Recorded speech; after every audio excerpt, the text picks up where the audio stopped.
আসসালামু আলাইকুম রহমতুল্লাহ।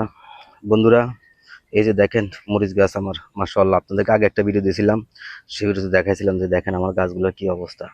একেবারে খারাপ অবস্থা ছিল, বাঁচবে কিনা আমি জানি না। তো আমি একবার চাইছিলাম যে নতুন করে আরো কিছু গাছ লাগাম, তো যাক আলহামদুলিল্লাহ প্রত্যেকটা গাছ দেখেন কি সুন্দর হয়েছে। আর এই যে মরিচ গাছটার কথা কি বলবো, এত ফুল ফল আসতে আসতে। আর এই যে দেখেন এর মরিচগুলো ছোট কিন্তু খুবই ঝাল। আলহামদুলিল্লাহ 10টা মরিচ গাছ আছে, গাছগুলা খুব সমস্যা হয়ে গেছিল গা। তো যাই হোক এখন আবার মোটামুটি একটু সুন্দর হয়ে উঠছে, দেখা যাক কি হয়। তো এখন যে অবস্থা আছে মোটামুটি দেখা গেছে যদি এই গাছগুলো সুন্দর করে এভাবে থাকে আর এভাবে ফুল ফল দেয়, তাহলে দেখা গেছে আগামী এই যে বর্ষা মাসটা হয়তো আমাদের মরিচের জন্য সংকট পড়বে না।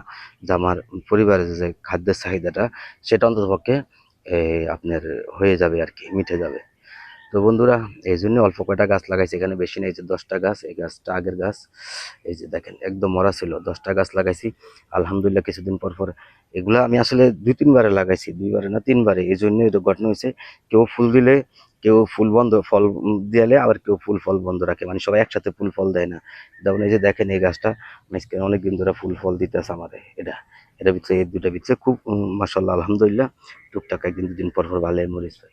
আবার উনি আগে দিয়েছে অনেক, আলহামদুলিল্লাহ অনেক মরিচ দেওয়ার পরে মাঝখান দিয়ে দেখেন কেন জানি দুর্বল হয়ে গেছে, এখন আবার আলহামদুলিল্লাহ একটু তাজা হয়ে উঠছে, ফুল ফল দিতে আছে। তো এই জন্য বন্ধুরা, আপনারা যে যেখানে পারবেন কিছু গাছ লাগান, অসুবিধা নেই, গাছ লাগান। এটা আমাদের পরিবেশের ভারসাম্য রক্ষা করবে, পাশাপাশি আমাদের খাদ্যের চাহিদা মিটবে। এবং সৌন্দর্য তো আর কি বলবো, সৌন্দর্য তো কোনো সে সুন্দর। এই যে দেখেন এক একটা গাছ দেখেন, আপনার গাছের দিকে চাইলে আপনার পরাণ জুড়ে যাইব। তো ঠিক আছে বন্ধুরা, আজকের মতো রাখি। আপনারাও ভালো থাকবেন, নিজের খেয়াল রাখবেন। যদি আমার ভিডিও ভালো লাগে অবশ্যই লাইক কমেন্ট করে শেয়ার করে সাবস্ক্রাইব করে আমাকে উৎসাহিত করবেন। আল্লাহ হাফেজ।